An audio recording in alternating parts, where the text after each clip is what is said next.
muuqato la yiraahdo waxyaabaha keena burburka qoysku waa lafdhabarka jiritaanka ummadda jiritaankeedu waa qoyska waxaanu u baahannahay inaanu fahamno cudurrada si aanu iskaga ilaalinno laba muqaddimo iyo dhowr iyo 20 qodob ayaan doonayaa inaan uga faa'iideysto muqaddimada koowaad waxay leedahay sideedaba maxaa keena khilaafka reer isqaba inuu iskhilaafo maxaa ku keena toddobada qodob baad ila daraasaysaan qodobka koowaad waxaa keena wuxuu ka yimaadaa khilaafku caafimaadka xaggiisa oo reer isu wanaagsanaa ayay qadartu ku imaan kartaa qodobka labaad xagga akhlaaqda reerkii wanaagsanaa ayaa labadii qof mid ka mida akhlaaqdiisii ayaa isbeddel ku dhacaysa dhaqankiisii wanaagsanaa baa isbeddelaya halkaana khilaaf baa ka yimaada qodobkeenna saddexaad xagga diinta labadii qof ayagoo wanaagsanaa ayaa mid ka mida wuxuu kaga dhacayaa dacfiga xagga iimaaniga ayaa dacfi kaga dhacaya isbeddel diimeed baa ku dhacaya iyo cibaadadii halkaana khilaaf baa ka yimaada qodobka afraad xagga bulshada qofkii wanaagsanaa baa laba mid noqda ama wuxuu noqdaa qof bulshadii aad u dhexgalay kala garan waayey reerkiisii iyo saaxiibbadii ikhtilaadkiisaa batay ama ha noqoto aalaadkan la isticmaalo ama ha noqoto bulshada caadiga ah si kale haddaan u dhigo qofkii waxaa laga yaabaa inuu bulshada ka xidhxidhmo intiwaa'i baa la yidhaahdaa asagana khilaafka halkaa waa ka yimaadaa qodobka shanaad xagga siyaasadda ama maslaxadda waxaa doonta dheh waxaa laga yaabaa reerkii isagoo wanaagsanaa inuu burburku ku keeno siyaasad iyo maslaxad khaasa oo labada qof mid ka mida oo u iishay ama u leexday qodobka lixaad xagga dhaqaalaha qodob baan ku faahfaahin doonaa haddaa la yidhaahdo uu ku mahadsan yahay ninkaas sawiranaya maxaa yeelay waan u baahanahay mawaadiicdani in la sawirto oo la qaato oo laga faa'iidaysto oo reerka lagu dhaqo aad iyo aad baan ugu baahannahay qodobka lixaad muxuu ahaa xagga dhaqaalaha khilaafku xagga dhaqaalahana waa ka yimaadaa muqaddimadeenna qaybta ugu dambaysa qaybta koowaad qodobka ugu dambeeya waa xagga sariirta labada qof ee lamaanaha ah khilaafku wuxuu kaga yimaadaa in labadii qof mid ka mida uu gudan waayo xaqii sariirta lagu lahaa toddobadaa qodob waxaan u bixinnay horta maxaa keena khilaafka sidiisaba haddii aan hore idinka sii socdo muqaddimada labaad khilaafku meequu u qaybsamaa 4 qodob baan ku soo koobaynaa haddii la yidhaahdo qaybta koowaad dhibaato maxaa la yidhaahdaa muuqata sida gacanqaadka sida cayda iyo aflagaadada waa dhibaato muuqata weeye taasi xalkeedu waxaa weeye qofka dhibaatadaa wada inuu joojiyo midda labaad mid qarsoon oo waa maxay qofkii baa wixii qarinaya wuu qarsanayaa bannaanka oo lama soo baxayo hal mar buu doonayaa marka intuu kulmiyo wixii dhibaatayd buu hal mar burqanayaa marka taana waxaa la yidhahdaa dhibaato qarsoon ayaa la yidhahdaa alghadabu almadfuun waa cadho qabri gashay oo qalbiga ku aasan qofkii ismahan kale hal mar buu sii daynayaa qodobka saddexaad mid aan ku talagal loo samaynin waxaa jira qof aan caado u lahayn inuu caytamo ama xumaantaba aan caado u lahayn ama gabadh hal mar buu wax ka dhacayaa halkaa mar baa u baahan marka in la ilaaliyo qodob dambaan ku sheegi doonaa haddii aan la yidhaahdo qodobka afraadna waa dhibaato joogto ah mid joogto ah horta noocyadaasay u qaybsamaan haddii bulshada dib loogu noqdo afartaa qodob ayaan arkaynaa biidnillaahi tabaaraka wa tacaala. haddii aan labadaa qaybood muqadimo aan ka dhigo, si toosa waxaan u doonayaa dhowr iyo 20 qodob oo reeraha burburiya inaad ila qabataan. ha la iska ilaaliyo marka, hana laga taxadaro. qodobka koowaad wuxuu ka soo bilowdaa doorashada hore oon lagu salaynin horta shareecada islaamka marka koowaadba. oo marka wax la dooranayo waxaa lagu doortaa diin iyo akhlaaq, ayadoo lagu doortay gabadhii ama qurux ama ninkii lagu raacay maal ama lagu raacay magac. si kastaba ha noqotee doorashadu waa in laga duulo marka koowaad 2 qodoboon anu markaan ku soo koobo magacooda la yidhaahdo alqiblatu waalqubla. labadaa qodob marka lagu soo koobo, qiblo waa wixii la xidhiidha cibaado iyo taaco, qiblona waa wixii labadan qof ka dhaxeeya oo xidhiidh ah. qoraalku waa isku mid, xarakada unbaa u kala bedelan. alqiblatu waalqubla ayaa la yidhaahdaa. haddii la doonayo reeraheennu inay noo wanaagsanaadaan, horta waa inaan doorashada marka hore aan wanaajinno oo aannu ku dooranno diin iyo akhlaaq. kaasi waa qodobka koowaad weeyaan. qodobka labaad oon doonayo inaan idinla wadaago waxaa la yidhaahdaa labada qof oon isbaran iyagoo kala duwan haddana waxaa laga yaabaa mutamarkii ka horreeyey, kii ka sii horreeyey, mutamarkii saddexaadna waxaan ka jeediyey weliba muxaadaro degdega oo wakhtigu aad ugu koobnaabay ahayd. waxaan ka jeediyey ibaro waan ku baran, halkan aan fadhiyaan ka jeediyey. way noo duuban tahay, dib baad ugu laaban doontaan. waxaan soo u baanahay inaad isbarataan adiga xaaskaaga, qalin iyo warqad intaad soo qaadato. dhibaato male haddaad 30 sano xataa isqabteen, haddaad 20 sano isqabteen, haddaad isku cusubtiin dhibaato male. laakiin isbarta, markaad isbarataan ayaad garan kartaa midhaha kaaga soo baxa. dabeecaddiinna ayaa isbaranaysa. waxaad weyddiisaa gabadha waxay jeceshahay. ii sheeg waxaad jeceshaysaan kuu siiyo. ii sheeg waxaad necabtaysaan kaaga ilaaliyo. ii sheeg waxaad ka cadhootaysaan kaaga ilaaliyo. ii sheeg waxaad ku degtasaan daawadeeda kuu siiyo. sidaa daraaddeed labada qof laabudda inay isbartaan waa lagama maarmaan. labadii qof oo kala duwan oo 2 bii'o ama 2 bulsho ama 2 qaab ama 2 nooc ku soo kala kortay ayaa haddana aan is aqoonin ayaa guri iskugu imaanaya. waxaa la doonayaa labada qof inay si xaqiiqo ah oo dhaba isu bartaan. haddii kale wallaahi inayna nolosha toosaynin. waa asbaabaha burburiya qoyska iyo lamaanaha isbarasho la'aantu. qodobka saddexaad oo aan doonayo inaan idinla wadaago waxyaabaha reeraheenna burburiyo jahli lagaga jiro xuquuqda lamaanaha. marka horeba xaqa ay gabadhu leedahay ma taqaan, xaqa uu ninku leeyahayna ma yaqaan.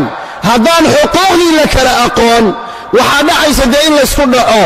laakiin fiiri, gaari baad waddaa, dadka intanoo gaari ah oo waddooyinka ku kala socda, maxaa keenayaad u malaynaysaan?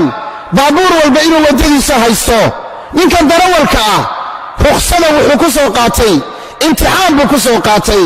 wuxuu garanayaa weygiisa, wuxuu garanayaa waddadiisa. markaasuu markuu leexanayo iyo markuu istaagayo iyo markii xaqa laga leeyahay iyo markuu xaqa leeyahay buu kala yaqaan. marka laysku dhacana qadarka marka laga reebo cid unbaa garan weyday waddadeedii dhabta ahayd. labadan qofee haddaba isqaba waxaannu u baahannahay qof walba inuu yaqaano waddada uu noloshan ka mari lahaa iyo dariiqii uu ka mari lahaa ayaannu u baahannahay. laakiin maalinta aannu doonayno inaannu isu qabno aqoon la'aan kitaabka qur-aanka aa naga haysata, aqoon la'aan sunnada nabiga naga haysata, aqoon calayhi salaatu wassalaam, aqoon la'aan siiradii nebi moxamed naga haysata calayhi salaatu wassalaam. waxaa dhacaya reeraheenna inaannu jahli wax aan ku dhaqno. walidaalika baad arkaysaa nin ku dhahaya, sheekhow xaaskaygii ayaan 3 dalqadood hal mar ku furay. oo maxaa dhacay? waxay leedahay sheekhow hadda ka horna 2 isoo furay. waxaa la yaab leh oo haddaad horay 2 u soo furtay 3 dalqadood hadda maxay tahay? waa cilmi la'aan, waa aqoon la'aan. xataa lama yaqaano goormaa xaaska la furaa, lama yaqaano maxay ku furantaa, lama yaqaano yacni maxayna ku furmin, ciddadeeda lama yaqaano. wahaakada nolosha waa in dib loogu noqdaa. qodobkayga afraad asbaabaha burburka reeraha keena waa dhibaatooyinka dhaqaalaha. waan ogahay oo waxaad dhihi kartaan macallin waxaad sheegayso ay mid walba ayada muxaadaro u baahan. wa ana macaka bihada, aniguna waan kula jiraa, laakiin waxa lagu qabta waa daqaa'iq baan doonayaa inaan ka gaadho intaan ka gaari karo biidnillahi tabaaraka wa tacaala. dhaqaalaha wuxuu ka mid yahay waxyaabaha reeraheena burburiya. waxaase anu la yaabaa, war haddii ilaahay kuu nicmeeyey amni iyo nabadgelyo ku siiyey, ama waa shaqaysataa ama beeshin baa tahay ama qaxooti baa lacag lagugu siiyaa, ma intii ilaahay lagu shukriyo waxa la soo gala reerka soo gala ma la nadaamiyo meeshay ku baxayaan iyo siday kugu soo gelayaan. idan qodobka dhaqaalaha waa in laga heshiiyaa, waa inaan reeraha lagu duminin xutaamu dunya, kadibna carruurta aad gaara u gacan gelisaan. fa subxaan allah, anugu ma garanayo reeraha soomaalida ah caqligoodu meeshuu aaday. carruurtii adduunka u qaalisanayd ayaa lagu dhuminayaa daraahim iyo danaaniir iyo doolaaraad iyo karoonaad aan qiimo lahayn. xutaamu dunya oo yidhi maxaa la yidhahdaa allah subxaana wa tacaala inamaa mathalu xayaati dunya, aayadka ilaahay noogu sheegay in mataacu lghuruur oo alla noogu sheegay subxaana wa tacaala. marka waa ceeb, wallaahi waa ceeb qof muslima inuu mataqaanaa labaan lamaano ilaah iskugu nicmeeyey inay adduunyo yaryar reerkooda ay ku dumiyaan. qodobkaana waa qodobka afraad oo reeraha naga dumiya. qodobka shanaad oo burburka qoyska keena waa daal badan oon garoosho wadan, waa daal badan oo layskugu garaabaynin. odaygii tagsiguu saaran yahay, baryihii baa soo xanuunay, maantoo dhan xataa shaqo uusan jeclayn ayuu ka shaqaynayaa. marra qaarkood dad buu qaadayaa uusan raalli ka ahayn, asagoo daalan oo rafaadsan oo guriga markaad tagto lugaha biyo kulul ha laguu geliyo, kareemna ha lagugu duugo, masaajna ha laguu mariyo, ayaa wuxuu u tegayaa islaantu oo iyadana miday iskuul geyso iyo miday qur-aan geyso iyo miday dhakhtar geyso, soo adeegaysa, cuntada karinaysa, dhahaysa ninkii maantoo dhan asagu gaariga iska saaraa, markuu yimaado waxaa weeyaan lugaha biyo kul ha kuu geliyo oo ha kuu masaajeeyo. laba daalan baa isu timid keliya, laakiin in laysku garaabo basa u baahanta. ragga waxaan rabaa inaan u sheego, dumarka soo idinku aabba ooma tihiin. soo nebi aadam ilaahay kama abuurin, makhluuqii ugu horreeya abuuray ma ahayn. hooyadan xawa soo feedha aadam lagama abuurin. soo idinku asal ma tihiin, soo geedka guntiisa ma tihiin, soo caqligii idinka laydinma siinin. alrijaalu qawaamuuna alla sooma dhihin. waxaa reer dhaqan kara nin doqona oo caqli badan. goorta aad ka imaanayso shaqadaada, markaad albaabka soo garaacdo, markaad dhahdo reerkaaga alla maa shaa allah, daal inuu kaa muuqdo waa arkaa. hase yeeshee maanta waxaan aniga aan ku maqnaa idinka maslaxaddiinna, haddaan idinla joogi lahaa maanta daalkaa kuguma dhaceen. oo shaqada intaad ka soo wacdo aad dhahdo xabiibtii waxaan doonayaa maanta inaan shaqada ka soo tago, oo maxaa dhacay inaan daalka guriga kula qaybsadaan jeclahay. gabadhu way farxaysaa, way ku soo dhowaynaysaa, cunto macaan bay kuu sii diyaarinaysaa, gobol wanaagsan bay kuu sii diyaarinaysaa. laakiin haddii aad timaaddo adigoo le anigu baa daalan, gabadhina ay dhahdo aniga unbaa daalan, labadii daal baa isku imaanaya, hawaday isku hardinayaan, daruuray iskugu tegayaan, layskuma garaabayo. gabadhina ay dhahdo anigaa daalan, ninkana uu yidhaahdo anigaa daalan. waxaan u baahannahay marka daalka adduunyada daale inaan isku garowna ayaan u baahannahay. qodobka lixaad ee reeraha burburiya, faragelinta guracan ee qaraabada qaarkood reerkii isqabay ay ku hayaan. ma ogtihiin reero badan oo dima waxaa dumiya qaraabada, waxaa dumiya saaxiibka, waxaa dumiya deriska, intaasoo dhan way dumiyaan. sidaa daraaddeed reero badan oo dima waxaa dumiya qaraabada ayaa dumisa. qaraabada waxaan leenahay inaad wax dhistaan baad leedihiin, ee maaha inaad dumisaan. qaraabada waxaan leenahay gabadhaadu inay reer leedahay, wiilkaagu inuu reer leeyahay ayaa kuu wanaagsan. saaxiibbadana waa la mid.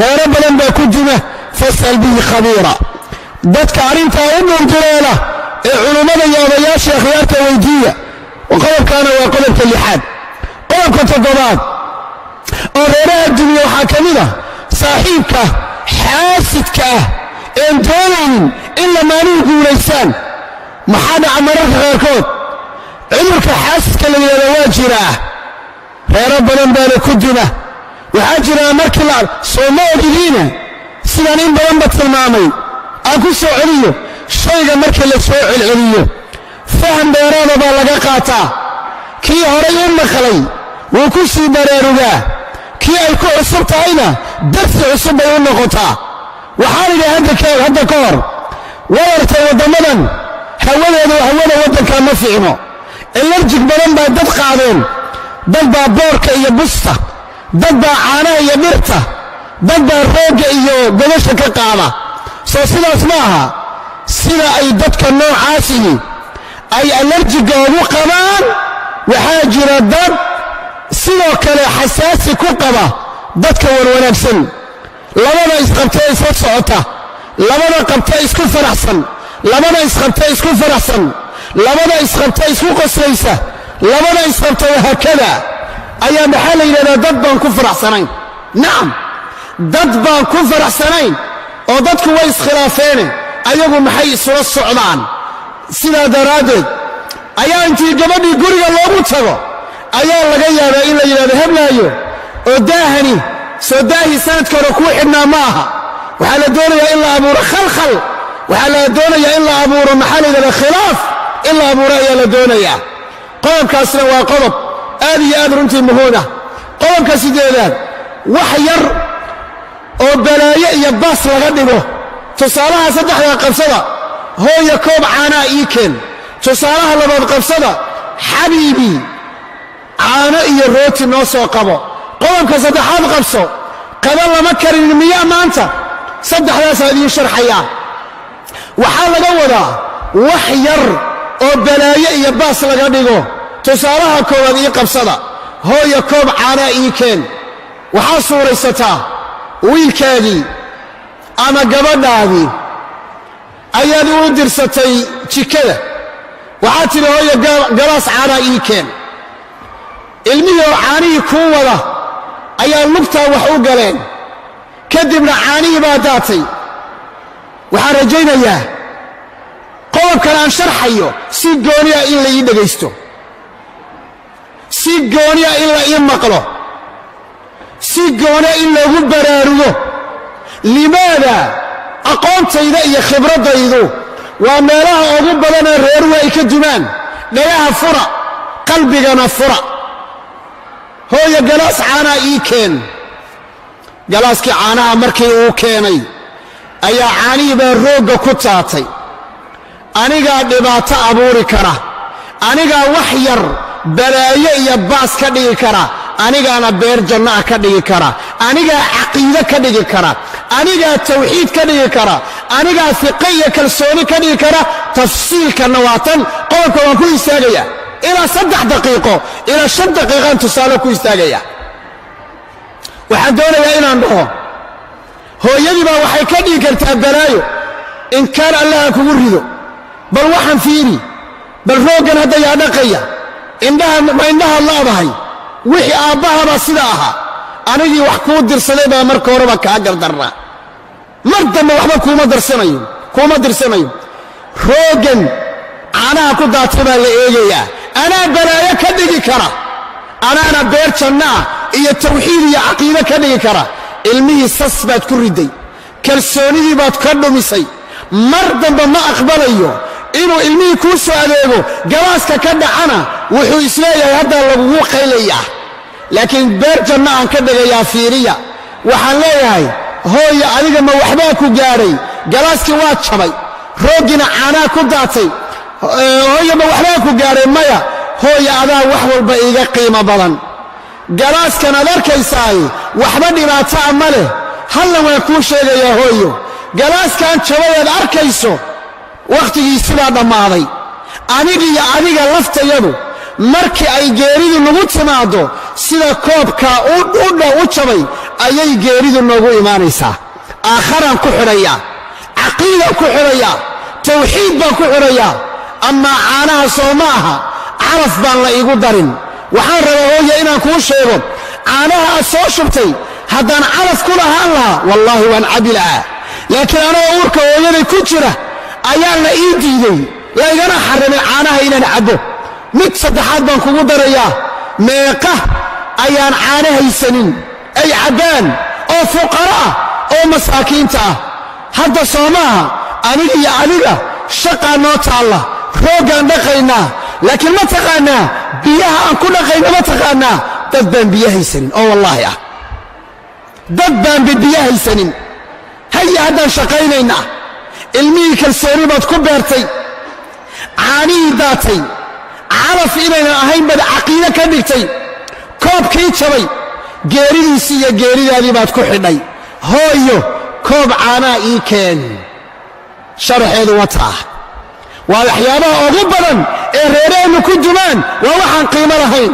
qodobka labaad ila fiiri, xabiibii caano iyo rooti noo soo qabo. tani waxay ku socotaa hooyada. hooyadii baa odaygii oo shaqo ku maqan ama masaajidka ku maqan ayay wacaysaa, waxay leedahay xabiibii caani iyo rooti way naga dhammaadeena noo soo qabo. odaygii yaa mashquuliyey, qalbigiisay ka baxday, wuu wahsaday. si kastaba ha noqotee wuxuu guriga imaaday asagoon caano wadin, wuxuu guriga imaaday asagoon rooti wadin. hooyada guriga joogta ayaa wax yar balaayo iyo baas ka dhigi karta. waxayse ka dhigi kartaa beer janno ah, waxay ka dhigi kartaa caqiido, waxay ka dhigi kartaa tawxiid. markaasuu markuu soo galo ayaa waxay leedahay, oo rootigii ma wadid miyaa, oo caanii ma wadid miyaa? annagaa marka horeba wax kuu dirsannay, annagaa kaa gardarrayn, annagaa nooma adeegtid, dad kalaad u shaqaysaa. annaga markaan wax kaa codsanno nooma qabatid, shaytaan baa kugu shaqaysta, bulshada kale ayaad u shaqaysaa. maxaad noogu sheegi weyday? annagaa doonan lahayn. midda kale, carruurta caawa maxaan siinayaa? carruurta beri iskuulka maxay u qaadanayaan? maxaa dhacaya? gurigii buuq baa ka dhacay, odaygii shaquu ka yimid, odaygii waa sasay. gabar raalliye ah oo janno gasho ah oo galaas caano ah iyo galaas biyo ah iyo kabaha waxay u sii jeedinaysa musqusha, xaggay musqushu u taallo, oo shukumaankii wuu sugayey. wuxuuna guriga ugu imaaday yacni waxaa weeye abeeso iyo kudkuda cunaya. carruurtii qaylo way arkayaan waxa dhacaya. sidaa daraaddeed guriga habeenkaa nabadgelye ma taal. odaygii waa isgedinayaa. odaygii siduu ku yimid si aan ahayn buu guriga ku soo galay. laakiin gabadhu ayadaa janno ka dhigi karta. caano ma wadid miyaa? rooti ma wadid miyaa? maya waan soo iloobay, ama dukaankii baa laga xidhay. waxba maaha xabiibii, soo dhowow. waan ogahay waa daallanayd, daalkaagii daraaddii ayaad la ilowday, annagaad maanta hore noo shaqaynaysay. mid kalena waan kuu sheegi, waxaaba laga yaabaa rootiga aad soo ilowday kaan ku jiran lahayn inuu yahay. caanaha aad soo ilowday caanihii caawa aan ku jiran lahayn inay yihiin ayaaba laga yaabaa. waa suurtagal.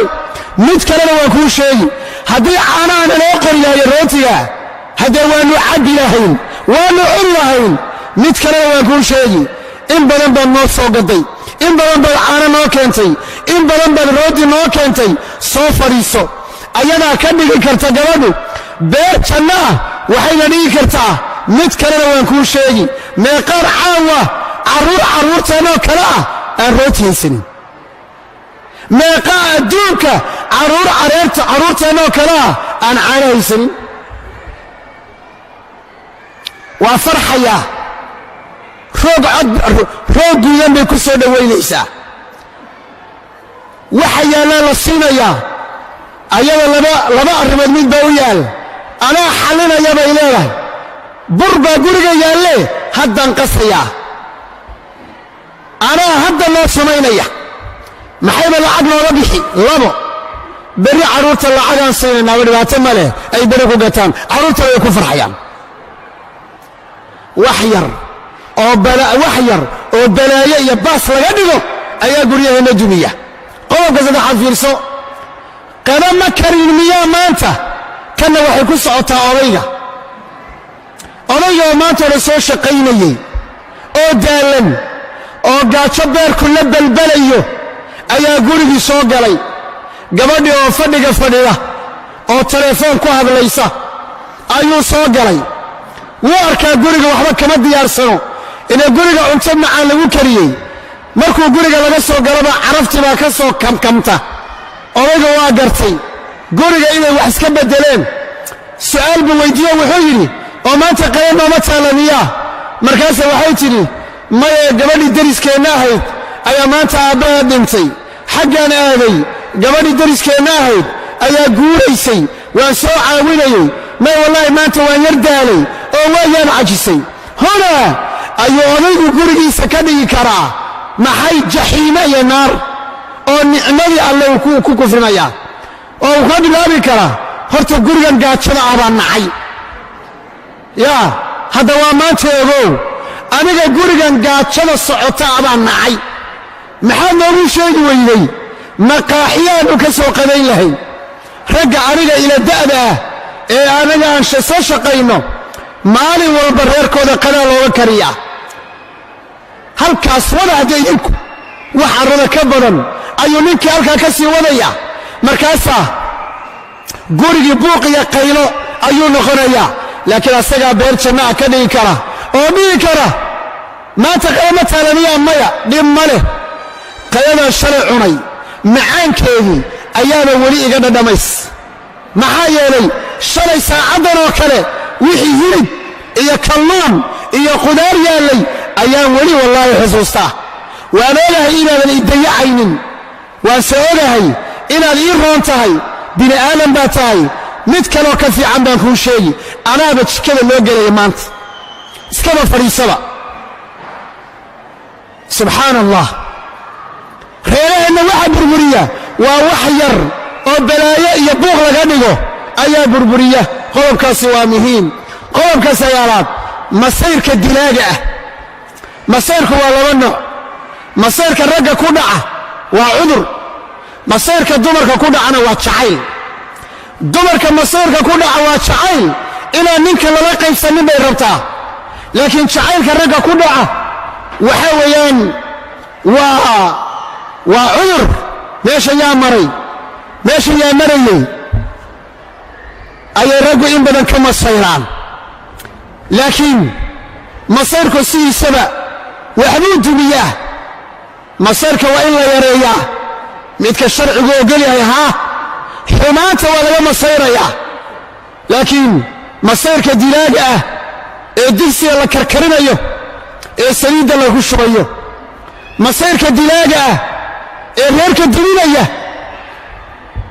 dilinaya masayrkaasi waa inuu meesha ka baxaa qodobkaana waa qodobka sagaalaad reeraheenna waxaa burburiya faham xumada qaab xallinta khilaafaadka wakhtiga iyo goobta iyo qaabka waxaan doonayaa inaad maanta waxaan ku faraxsanahay muxaadareen maanta inay soo qaabileen dad aad u fara badan kana kooban rag iyo dumar aad baa idinku mahadcelinayaa waxaana qalbigayga aad geliseen inaad xal doonaysaan waxaa kaloo qalbigayga aan ka dareemay inuu cudur jiro qof walbana uu doonaya daawadiisii bal maanta inuu helo intaba waan dareemayaa laakiin si khaasa idinku mahadcelinayaa waxaanse doonayaa inaan dhaho qaabka reeraheenna aan u xallinno aad bay u khaldanta faham xumada qaab xallinta khilaafaadka waxaa la rabaa 3 arrimood in la fiiriyo 1 wakhtiga 2 goobta 3 qaabka aan ku bilaabo wakhtiga weliga adiga xaaskaagada isku dhacdaan ha xallini adoo caraysan maya si fiican dhegaysta ha xallinin ha isku dayna xalliso adoo caraysan 2 ha isku dayna xalliso adigoo gaajaysan 3 ha isku dayna xalliso adigoo daalan 4 ha isku dayin inaad xalliso ayaday guriga joogto walow yaanyurna allaha ka dhige yaanyur makulaal bisad ka saar guriga xataa yaanyur haddii joogto ka saar guriga sidaa daraaddeed wakhtiga waa daruuri jiddan. adigoo faraxsan kow, adigoon daallanayn labo, adigoon gaajaysnayn saddex, adigoon musqul u baahnayn afar, adigoon dad guriga joogin waa inaad ku xalliso waa kow. qodobka labaad, goobta lagu xalinayo khilaafaadka waa inuusan ahaanin qolka jiifka. qolka jiifka shaqo kaloo culus baa u taala. qolka jiifka waa meel lagu nasto. qolka jiifka waa meel humuumta adduunyada lagu saaro. qolka jiifka maxkamad kuma taal. fadhiga ku xalli, ama meel lata gabadha, ama hoteel geyso, ama meel beera, ama meel bad ah, meel qurux badan oo biyo iyo qudaar ay yaallaan ku xalli. taana waxaa weeye waa goobta. amaa qaabka loo xallinayo, isku day inaad labadan qof ay kala duwan, inaad qof kaa duwan aad la hadlayso. waxaan ka soo qaadayaa inay gabadhu kaa gardaran tahay, aragtidaada. ha dhihin in badan baan arrintan hadda ka hor kaa waaniyey, arrintan ooma dulqaadan doono mar labaad. jaaniskii u dambeeyaad hadda haysataa, taasi tahdiid baa la dhahaa. taasi waa cagaadhul ku dhufasho weeye. laakiin waxaan rabaa inaad dhahdo, xabiibtii, goorta aan eego, goorta aan fiiriyo, qiimaha aad iigu fadhido iyo meesha aad iga joogto iyo sida aana la'aanta adiga u noolaan karin iyo carruurta aad ii dhashay iyo quruxdaada iyo wanaaggaaga markaan eego, hadalka adigu aad igu tidhi anu marna kuuma quudheen, marna kuma dheheen. waxay ka mid tahay waa qoobta sida loo xalinayo. qodobka 10aad, dembiyada iyo toobad la'aantooda. ogaada dhalinyaro, yaa ayuha alculamaa, yaa mashaayikh, yaa ayuha alculamaa'u, yaa milxa albaladi, waxyaabo badan oo reeraha naga jibiya waxaa ka mida waa macsi guriga taalla ayaanan ku baraarugsanayn. carada ka dhalatay iyo ciqaabka ka dhashay ayaa labada qof qalbigooda laysku dhuftaa. axadu salaf wuxuu leeyahay, haddii gaadiidkaygu meel iga fadhiisto, haddii gaadiidkayga dameerka ama ritiga ama baqasha ama faraska, hadda baabuurka iyo waxa la midkaa, waxaan dib u fiirin jiray bal inaan dembi galay. waxaana ka garan jiray xaaskayga dabeecadeeda ka garan jiray inaan dembi galay. reerahanna waxyaabo badan oo buriya oo dumiya oo khilaaf ku keena waxaa ka mida xanta guryaha taalla, tiifiga guryaha qaabka xun looga daawado, filimada xunxunka ah, heesaha iyo qashinka guryaha yaalla ayaa reeraha in badanoo ka mida dumiya. shukran. qodobka 12aad, buuqa iyo sawaxanka guryaha dhexdeedna yaalla. yacni guryihii waxay moodaa labada qof in la yidhaha la iska celiyo, laba qof oo dagaal ka dhaxeeyo. buuqa iyo qaylada maxaa la isugu buuqi? macnaha ku dhalay maada ay dhalay. aan wada hadalno, miiska aan wada fadhiisanno, aan isqarcinno, dan baa naga dhaxaysa. qodobka 13aad, amar ku taaglaynta ragga iyo madax adayga dumarka. reeraheenna waxaa burburiya oo khilaafka ku keena amar ku taaglaynta ragga. anaanina amar ku taaglaynta ragga iyo madax adayga dumarka madaxooda marka la tuujiyo waa adigoo yidhi dhagax baan ka tuujinayaa liin oona cabbayaa. raggana amar ku taaglayntooda kibriyaada ku jira. labadaas baa mataqaanaa. qodobka 14aad, degdega lamaanaha ifur iyo hoo. dumarkii waxaa laga soo taagay wax yar haddii la iskhilaafo, ifur, saddexdooda dalqawaysii, wallahi inaba dhaqaaqayn imaqashii. ninkii miskiinkii maba yaqaanada wax mas-uul looga dhigay wuxuu leeyahay, yaa saddexdooda kuu furay. hadhowta wuxuu leeyahay, sheekhow islaantii waan furay. oo maxaad ii furaysay? sheekh maxaad ka dooni? adiga hay islaanta, hay xaji, waxaa lagugu dhigaa dalqadda. ragga waxaa idiin sheegayaa, hadda ka hore mimbarkan baan ka sheegay, haddana waan ku celinayaa, idhagaysa kuwa i hor fadhiyow, idhagaysa kuwa i shabakal cankabuutiya iga dhegaysanayow, idhagaysa kuwa dhegaysan doonow. ifur waa ifahan. ku celiya almaqrib maxaa idhi? ku celi maxaa idhi? وكا إسلامتي الفرد يكون هذا كمان أنا ويكون شعشعي وحبا خلدنا يلفح بيكون هذا